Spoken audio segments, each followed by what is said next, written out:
Este programa é livre para todos os públicos. É o programa Bíblia no meu dia a dia. Que alegria nós nos reunirmos diante da palavra do Senhor. Palavra que é viva e eficaz, que penetra o nosso coração, que nos chama à conversão, que direciona os nossos passos, e fazermos juntos o estudo bíblico é uma grande dádiva, é um grande presente de Deus. Vamos suplicar ao Senhor que Ele nos dê o Espírito Santo, que o Espírito Santo venha nos instruir, nos direcionar e fazer com que nós consigamos viver a palavra que nós meditamos. Em nome do Pai, do Filho e do Espírito Santo. Amém. Vinde, Espírito Santo, enchei os corações dos vossos fiéis e acendei neles o fogo do vosso amor, enviai o vosso Espírito e tudo será criado e renovareis a face da terra. Oremos, ó Deus que instruíste os corações dos vossos fiéis, com a luz do Espírito Santo. Fazei que apreciemos retamente todas as coisas, segundo o mesmo Espírito, e gozemos sempre da sua consolação por Cristo Senhor nosso. Amém. Nós estamos estudando a carta aos Efésios e estamos no capítulo 5. Então pegue a sua Bíblia, o seu caderno de estudos, vamos anotar o texto que hoje nós vamos meditar, concluir o capítulo 5. É o capítulo 5, versículos de 21 a 33. Efésios, capítulo 5, versículos de 21 a 33. Vamos lê-lo. Versículo 21. Sede submissos uns aos outros no temor de Cristo. As mulheres o sejam aos maridos como ao Senhor, pois o marido é a cabeça da mulher, como Cristo também é a cabeça da igreja, seu corpo, do qual ele é o Salvador. Por outro lado, como a igreja se submete a Cristo, que as mulheres também se submetam em tudo a seus maridos. Maridos, amai as vossas mulheres, como Cristo também amou a igreja e se entregou por ela, a fim de santificar pela palavra aquela que ele purifica pelo banho da água. Pois ele quis apresentá-la a si mesmo toda bela, sem mancha, nem ruga ou qualquer reparo, mas santa e sem defeito. É assim que os maridos devem amar suas esposas, como amam ao seu próprio corpo. Aquele que ama sua esposa está amando a si mesmo. Ninguém jamais odiou a sua própria carne. Pelo contrário, alimenta-a e a cerca de cuidado, como Cristo fez com a igreja. E nós somos membros do seu corpo. Por isso, o homem deixará o seu pai e sua mãe, se unirá à sua mulher, e os dois serão uma só carne. Este mistério é grande, e eu digo isto em referência a Cristo e à igreja.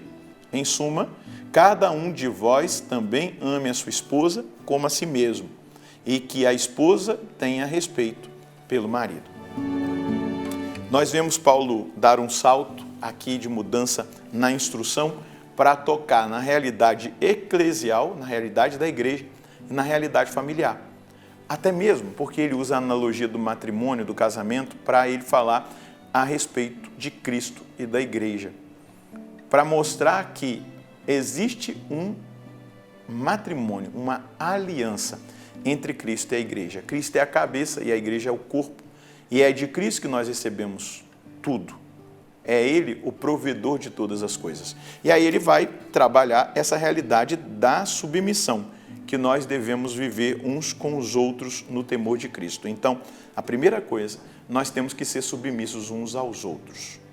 E dentro da realidade do matrimônio, ele vai instruir aqui. Parece que isso hoje é um grande absurdo, né? Em tempos de feminismos e dos ismos, as mulheres sejam aos seus maridos submissas como ao Senhor, pois o marido é a cabeça da mulher. Ele está fazendo a comparação entre Cristo e a igreja, a questão do matrimônio. E aí ele vai dizer, como Cristo também é a cabeça da igreja, seu corpo, do qual é o Salvador. Por outro lado, como a igreja se submete a Cristo, que as mulheres também se submetam em tudo aos seus maridos.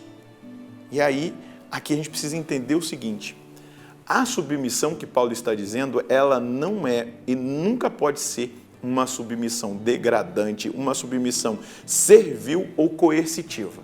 Jamais. Jamais. É uma realidade própria daquilo que nós precisamos entender no espírito e não na carne.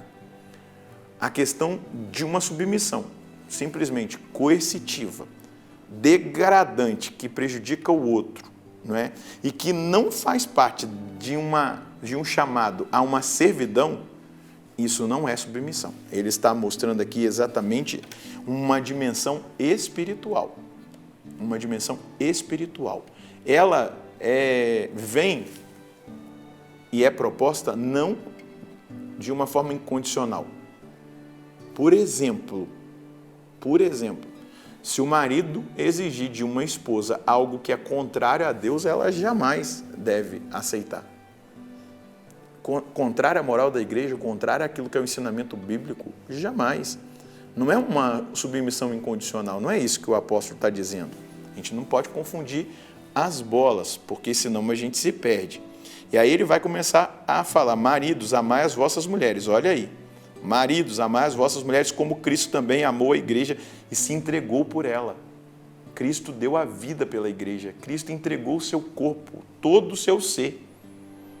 É impossível, né, a gente falar de uma realidade de uma submissão aqui que a palavra indica e a gente imaginar um marido que prejudique a sua esposa. Essa realidade espiritual é de dar a vida, é de oferecer-se, é de fazer tudo, a fim de santificar pela palavra aquela que ele purifica pelo banho.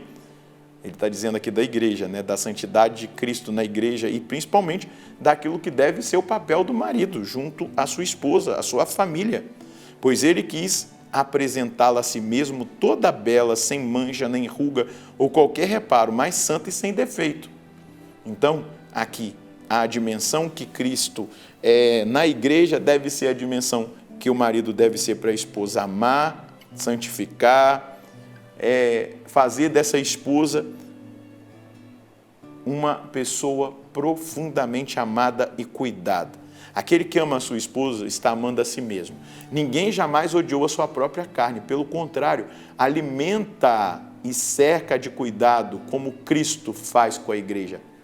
Alimenta e a cerca de cuidados, como Cristo faz com a igreja.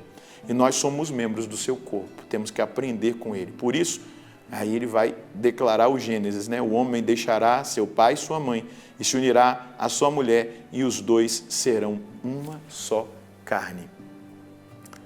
Esse é o matrimônio abençoado por Deus, estabelecido por Deus e confirmado pela igreja. Este é o matrimônio. O homem deixará o seu pai e sua mãe e se unirá à sua mulher e os dois serão uma só carne. Se tem ideologia, se tem pensamentos contrários, isso não diz respeito a nós. O que diz respeito a nós é a integralidade da palavra e é o assumir a palavra. O homem deixará o seu pai e sua mãe, se unirá à sua esposa e os dois serão uma só carne. A indissolubilidade do matrimônio, isso está presente aqui. A sacramentalidade do matrimônio, isso está presente aqui na forma de Cristo com a igreja. E a reciprocidade do matrimônio entre o marido e a esposa. Nós não podemos perder isso de vista. E Paulo vai dizer, este mistério é grande. Eu digo isso com referência a Cristo e à igreja. Mas ele santifica a realidade matrimonial, mostrando o relacionamento de Cristo com a igreja. Em suma, cada um de vós também ame a sua esposa como a si mesmo e que a esposa tenha respeito pelo marido. Gente, isso aqui é um princípio de harmonia, isso aqui é um princípio de santidade, isso aqui é um princípio verdadeiro estabelecido pelo reino, assim na terra como é no céu. E é dessa maneira que Jesus quer que nós vivamos, é dessa maneira que Jesus quer que as famílias vivam, marido e mulher.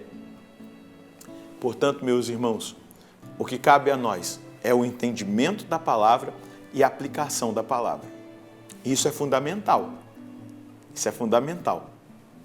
Porque o que foi dito pelo apóstolo está dito por Cristo em relação a ele e a igreja, dentro dessa visão matrimonial. O que nós podemos colher de mensagem hoje?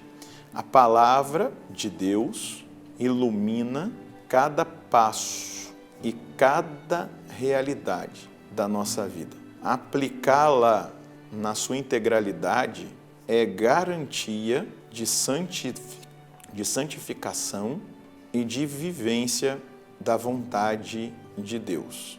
O matrimônio, a família, é sagrada e assim deve ser respeitada por todos, pois Cristo comparou o seu relacionamento com a igreja ao matrimônio. O que cabe a nós de aplicação na nossa vida é observar tudo aquilo que foi instruído pela palavra dentro do relacionamento, a submissão uns aos outros, toda essa realidade que a esposa deve viver para com o esposo e com o esposo, que o esposo deve viver com a esposa.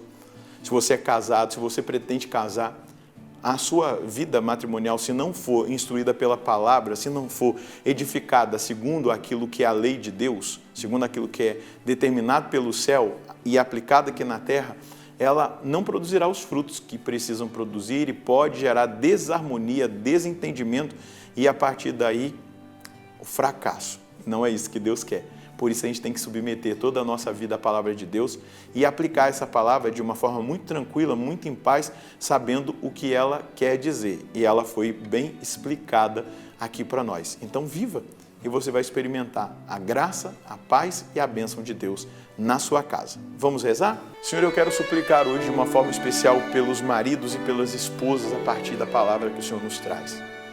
Que cada um possa, Senhor Deus, viver aquilo que é próprio da sua condição, alinhado à sua palavra, alinhado à verdade da sua revelação, para que a bênção do Senhor permaneça nos lares, nas famílias, nas vidas dos esposos e das esposas. E a família seja abençoada, os filhos sejam abençoados, a paz reine nos lares. Eu peço isso agora a todos aqueles que estão comigo fazendo o estudo bíblico, rezando agora, sejam tocados pela força dessa palavra. E os maridos deem a vida pelas suas esposas, ofereçam tudo a elas e aos seus filhos. E as esposas colaborem, cooperem, estejam sob a missão dos seus maridos. É o que nós pedimos nessa hora, é o que eu suplico nessa hora. Uma bênção especial sobre as famílias, os matrimônios, e que sejam alcançados agora por essa palavra tão poderosa que vem da parte do Senhor, nessa conclusão que nós já estamos chegando na carta aos Efésios. É importante perceber cada passo que foi sendo dado até chegar esse determinado momento, Senhor, e o que o Senhor está querendo estabelecer nas famílias cristãs. Muito obrigado, nosso Senhor e nosso Deus. O que eu desejo é exatamente que cada um de nós vivamos a palavra de Deus. Ao vivê-la, nós colheremos preciosos frutos, frutos maduros do nosso relacionamento com Deus, mas também do nosso relacionamento familiar. E eu desejo do mais profundo do meu coração que você e a sua família sejam abençoados. E nós nos encontraremos no próximo programa, se Deus quiser, no nome do Pai, do Filho e do Espírito Santo. Amém.